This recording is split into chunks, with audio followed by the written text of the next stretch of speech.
Hey right bags, it's Jade. Quick look today at SUNKENLAND. This got announced over the weekend. Some of you guys were reaching out to me saying, have you seen this new survival game? At first glance I thought, oh, it's Rust, but in the water. But it turns out it hasn't actually got full-blown PvP in it by the looks of things. But we'll give it a chance. I'm going to react to the trailer and then I'm just going to go through the Steam blog post. I've not read or not seen anything about this. It's completely brand new to me. And yeah, could it be something worth following in the future? Let's go. Okay, nice chilly music. Yep, London in 2054, the way global warming's going on. And alright, stranded deep now. Yeah, quite a lot going on in the water there. There's lots of wreckage, there's lots of things happening. Modular building system. It's okay, it looks kind of a little bit ugly, ain't gonna lie. But, you know, I guess it is a apocalyptic world where resources are hard to come by. You're not gonna have pristine walls. Okay, some sharks, spears. Apparently these guys are all Kevin Costner. They can all swim underwater for a huge amount of time. And bikinis are definitely the right choice. Chop trees. A bit of wobble there. Okay, some lighting. So it's a co-op game. It's not PvP. It's got enemies, mutants and pirates. But it doesn't look like it's online PvP, although it seems to look like it should be PvP. That was the first impression I got. This was Rust in the water, but it does look like it's a co-op multiplayer game rather than a PvP. Yeah, there's some nice little things here. It does look a bit janky. It is an indie game. I totally respect that, but there's so much competition. Why am I going to play this instead of Rust? Why am I going to play this instead of Stranded Deep? No, yeah, I probably would play this instead of Stranded Deep. Okay, so we got skeleton dudes. Oh, jet skis. Yeah. Okay, I'm down for this. Bit Rust on them. Okay, some gun action, taking on pirates and stuff. Right, Molotovs. Yeah, set it on fire. Oh, okay. The boats look good. I like the boats. That was different. Oh my god, I just ripped off the heli from Rust. We've got underwater disco. Got some sights over land. And we've got freaking dinosaurs. Traders. Changing clothes. A bit of roleplay. Yeah, the base building's pretty big and bombastic. I'll give it that. The glass walls look alright. SUNKENLAND. Drive, dive, build and survive. Yeah, maybe.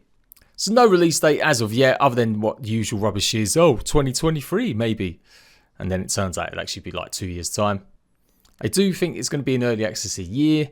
The full version will have more locations to explore, new crafting items, building ships and storyline. At the moment they've got a playable base game with base building, base defense, crafting, trading, combat, boat driving, underwater adventure and many new locations to explore. And they're going to do the weird one where they increase it gradually rather than just say here's the new game, it's this price now. So we'll be going into sunken skyscrapers, power plants, subway tunnels, gathering resources for lost technologies and rare pre-apocalyptic items. Build diving devices to assist you underwater. Okay, I'm guessing they just didn't have that equipped for any of these guys in the trailer. Yeah, the base building, it looks interesting. I would say, like I said, it's a bit ugly though. I get the idea, I know it's the aesthetic, but it does look very much like Rust. Why have you got to build such big massive structures if you're only dealing with some mutants and some pirates? Is the base raiding really going to be like a hardcore mechanic where you really have to think about defenses? That could be good. I haven't seen anything like that maybe since 7 Days to Die in terms of really base defense is a really key part of the game sometimes. So lots and lots of base defense. So yeah, okay, could lean into this a little bit more. Usual stuff, got fishing, cooking food and stuff like that. It looks all right. Overall, the concept's good. I like some of the stuff like the boats and stuff and the premise of exploring.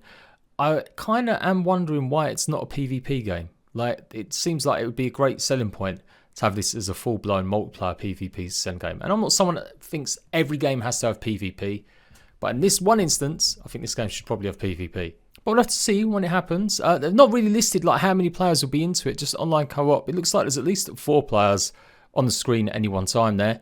But I gotta say, it looks a bit janky. The enemies and stuff, especially skeletons, I'm like, really? Did we need mutants as well as pirates? I don't know. It feels like it's yeah, just not that 2023 vibe I'm getting. I know again it's indie games, but with the power of Unreal Engine 5 and all the latest other technology you can use, I'm kind of done looking at games that look like they were made in 2015. To be honest, looks aren't everything, as everyone keeps trying to tell me that Valheim looks rubbish. That was an intentional choice to make it look retro. And SUNKEN recently came out and that's got some dated graphics, but the core gameplay's good. So, you know, maybe I don't have to be such a hard ass on graphics. Maybe it'll look better obviously once it's here. And it is going to be an early access title, so it might improve. But I don't even believe it myself when I say the words, because I've seen so many of these games come and go, and they never really massively improve that much with graphics.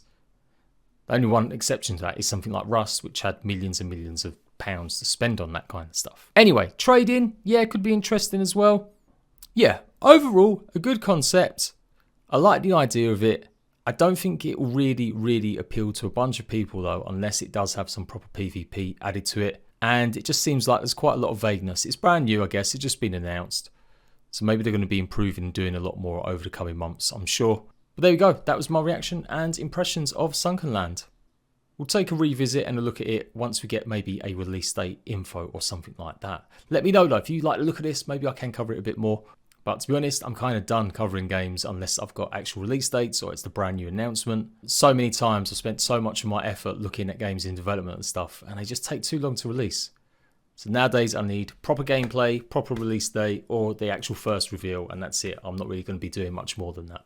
Not until they're out and I can make guides and gameplay and show you. So yeah, there we go. Bit of pessimistic view. Yeah, you got to impress me a lot nowadays in survival games. SUNKENLAND is probably like a 6 out of 10 at the moment. The idea, the concept is great. Just have to see how janky it is or isn't when eventually it arrives. Agree, disagree, pop your comments down below. Go and check it out on Steam. I'll leave a link to it in the comment section. And I'll see you ratbags later.